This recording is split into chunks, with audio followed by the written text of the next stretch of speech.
Hi, my name is Rachel Clare. Thank you for joining with me today. I want to talk briefly about soulmates.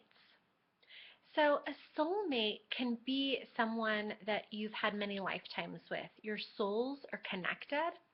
A soulmate is not necessarily someone that you are going to be life partners with and spend your whole life together. A soulmate relationship actually tends to often have a lot of drama or trauma or triggering because you're two people who have traveled together in many lifetimes and you have some reckoning and reveling to do. You have some karma to work out. You probably have some agreements to complete. Perhaps you've made oaths and vows in many other lifetimes and it's time to get complete.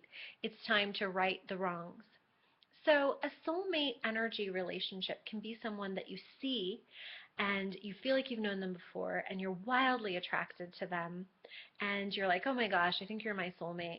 But as the relationship goes on, there might be a lot of turmoil, you work a lot of stuff out, you go to some dark spaces.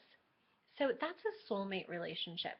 It's distinct from and different from someone who's actually a potential partner.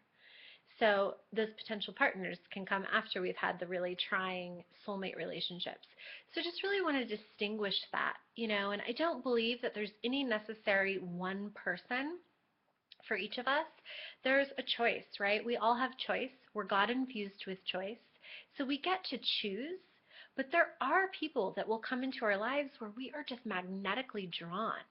And sometimes we just have to let that relationship play out until it runs out of gas. We can't decide to cut that person off, or I'm never going to talk to you again, or I'm moving forward and going over here.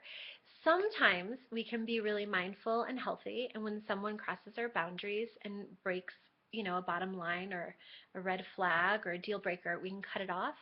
But sometimes there are people who come into our lives and we just have to let the relationship run its course. And there's a gift that each person brings into each relationship. There's an offering. Often we are catalysts for one another. So if you're stuck in a push-pull dynamic, you're stuck in a relationship, you've been attracting a similar pattern over and over, just know that the more you are conscious, the more you're checking in with yourself and meditating, and the more that you just allow these relationships to run their course without trying to cut something off before it's done, the more you'll have peace around it. So thank you for joining with me today. Namaste.